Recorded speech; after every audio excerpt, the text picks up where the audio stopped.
Hola, konnichiwa tomodachi. Welcome back to my channel Shibareru Princess. Makasih banyak sudah mau mampir berkali-kali lagi ke channel aku dan nonton video-video aku ya. Dan kali ini aku mau sharing lagi tentang pengalaman aku bekerja di Jepang. Kali ini aku mau sharing tentang pekerjaan kaigo, yang dimana aku bekerja di salah satu kota di Hokkaido namanya Kitami. Nah, aku mau sharing nih, kaigo itu pekerjaan seperti apa. Oke? Tapi sebelumnya aku minta dulu ke kalian buat support channel aku dengan like, comment, dan subscribe agar aku makin semangat buat bikin video-video selanjutnya. Oke? So, kita langsung aja bahas tentang kaigo part 2. Oke, peran yang pertama adalah guru. Ya, guru. Guru apa aja sih? Guru banyak. Guru bahasa Inggris iya, guru prakarya iya, guru TK iya. Jadi, kenapa bisa jadi guru nih? Karena ada kalanya lansia itu gak cuman ya selain yang tadi aku sebutin ya, mandiin, ngasih makan, terus ganti baju, pindahin dari kursi roda ke kasur ataupun sebaliknya. Itu juga kaigo harus bisa mimpin atau ngasih lansia buat rekreasi. Jadi sebagai caregiver alias kaigo fuku shi, kita tuh harus bisa memberikan lansia, menyediakan rekreasi buat lansia ya. Dengan cara apa? Yaitu misalnya main games gitu kan. Terus misalnya ngajarin bahasa Inggris misalnya, atau misalnya ngasih rekreasi bikin sesuatu dari origami, misalnya bikin sesuatu dari kertas lipat ya, bikin origami atau bikin apa gitu, prakarya sesuatu. Ya, otomatis kita jadi guru dong, jadi guru bahasa Inggris, jadi guru prakarya, jadi guru TK. Suaranya pun kita harus kakek terus, harus bikin mereka tuh senang agar mereka semangat gitu. Misalnya lagi games apa, itu harus gambare gitu-gitu. Terus jadi guru senam juga. Jadi guru senam, kita tiap pagi tuh ada pasti aktivitas senam gitu. Nah, otomatis kita jadi yang mimpin lansia, dimana kan lansia tuh cuman bisa duduk aja kan di kursi gitu. Ya, kita yang mimpin, kita pimpin senam gitu. Ini bener-bener perannya jadi guru. Peran yang kedua adalah montir. Ini beneran kayak ngehalu banget, tapi beneran montir. Jadi kita itu harus bisa kuruma cek mobil. Jadi kan Kaisha itu punya mobil antar jemput lansia kan, dari fasilitas ngejemput ke rumahnya, terus balik lagi ke fasilitas kayak gitu. Nah, mobilnya itu harus dicek sama kita setiap hari gitu. Nah, otomatis kita kan lihat nih mana ada goresan nggak gitu, ada cacat nggak di mana. Kita jadi montir gitu, ngebenerin gitu, kadang ngecek gitu. Itu peran yang kedua ya. Peran yang ketiga adalah apoteker. Apoteker alias tukang ngecek obat. Nggak sih, lebih dari itu ya kayak apoteker.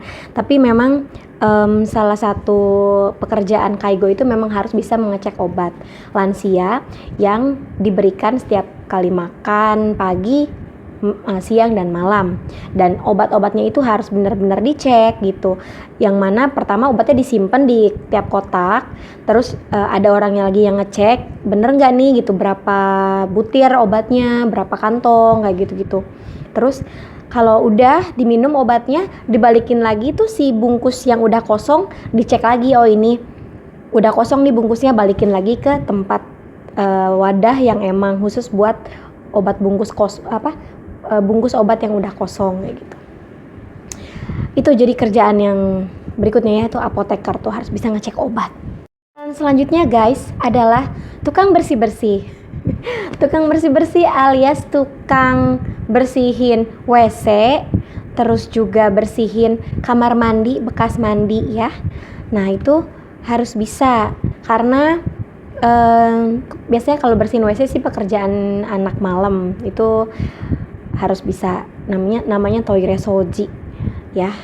Nah, terus bersihin kamar mandi setiap kali selesai mandi ofuro, kita yang jadi tantosha alias PIC-nya itu harus bersihin kamar mandi, nyikat semua, di overallnya juga bener-bener di detail gitu, dipegang sampai nggak ada yang kasar gitu istilahnya, sampai keset licin gitu. Nah itu bener-bener jadi tukang bersih-bersih. Oh iya, selain itu juga tukang bersih-bersih kayak cleaning service gitu, nyemprot-nyemprot pakai shodoku, tesuri gitu kan. Terus udah gitu apalagi ya, bersih-bersih lantai gitu, nyuci, ngepel, terus biasanya pakai vacuum cleaner ya, sojiki gitu, harus bisa semuanya tuh. Oke, selanjutnya guys, peran berikutnya adalah tukang cuci piring ya, tentu saja, karena kebersihan adalah nomor satu. Setiap kali makan, habis makan pasti piringnya harus dicuci. Nah, jadi tukang cuci piring ya. Oke, peran berikutnya adalah chef ya. Kita harus bisa yang namanya plating makanan Jepang. Jadi ya sesuai dengan apa yang sudah dimasak oleh PIC masak saat itu, hari itu. Nah terus disusun tuh di plating, di nampan. Oh kayak gini nih susunannya. Nah kita harus bisa langsung plating. Akan berasa jadi chef tuh ala-ala kayak gini terus difoto nantinya. Misalnya makanannya gohangnya di sebelah mana, terus miso shirunya sebelah mana, terus tsukemononya sebelah mana, dan main dishnya alias daging, misalnya daging atau ikan tuh sebelah mana, tuh ditata rapi gitu kan. Jadi kayak berasa ikut master chef gitu, di rapi gitu, di plating gitu di atas nampan. Jadi harus bisa jadi chef juga nih. Peran berikutnya adalah fotografer. Fotografer yang tadi aku bilang, setiap kali habis plating makanannya itu harus difoto karena harus di report alias di hokoku ke PIC alias pimpinan kaisha gitu kan, pimpinan perusahaan gitu. Jadi harus difoto makanannya. Nah kalau misalnya fotonya belum bagus, ulang lagi, fotonya masih kurang bagus, ulang lagi, terus aja sampai benar-benar oke dari leader, dapat oke dari leader baru. Nah selain itu juga saat lagi rekreasi atau lagi acara senang-senang tuh, reku, itu kita harus fotoin lansianya, menangkap momen-momen yang bagus gitu. Jadi harus bisa jadi fotografer juga, oke? Peran selanjutnya adalah pegawai salon alias mbak-mbak salon atau mas-mas salon ya.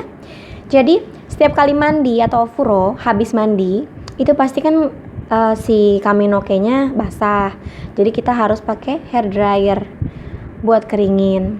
Otomatis berasa mbak salon gitu, hair dryer gitu kan, dikeringin, terus pakai sisir, terus rambutnya dirapihin kemana gitu. Terus pas lagi mandi juga kita keramasin kan, sampai bener-bener si rambutnya tuh dibersihin banget. Sampai ada kalanya dapat pengalaman juga seneng gitu. Mereka kalau misalnya aku ngeramasin rambut mereka suka bilang kimochi gitu, kayaknya aku kan suka ambil pijet-pijet juga. Terus abisnya hair dryer juga biar buat ngeringin rambut. Terus mereka juga kayak sapari gitu, kayak seger gitu. Itu sih yang bikin jadi salah satu yang bikin penghilang stres gitu, itu dari Ryosha sebenarnya. Oke, peran yang terakhir adalah nih, yang paling penting menurut aku ya, customer service. Customer service yang selalu bilang, baik, terima kasih, mohon maaf atas ketidaknyamanannya, kayak gitu. Di Jepang juga begitu sama. Jadi kaigo, karena kan mereka adalah customer, lansia adalah customer kita, Ryosha, user adalah customer.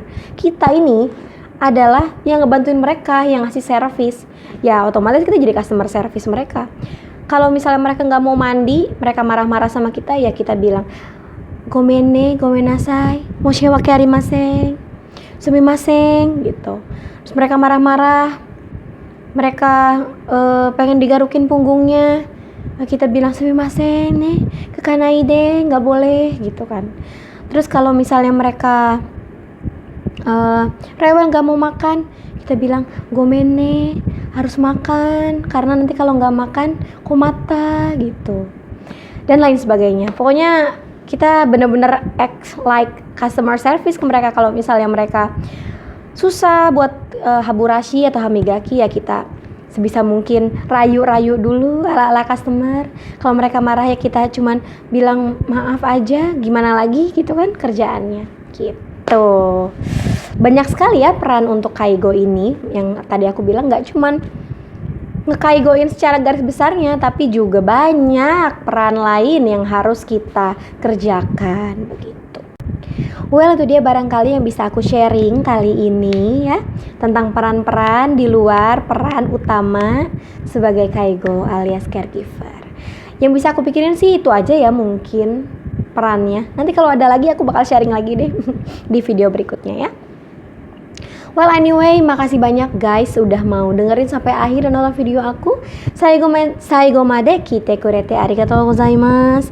Well, kalau kalian punya request bisa tulis di kolom komentar agar aku bisa upload video selanjutnya. Video apa sih yang kalian pengen tonton?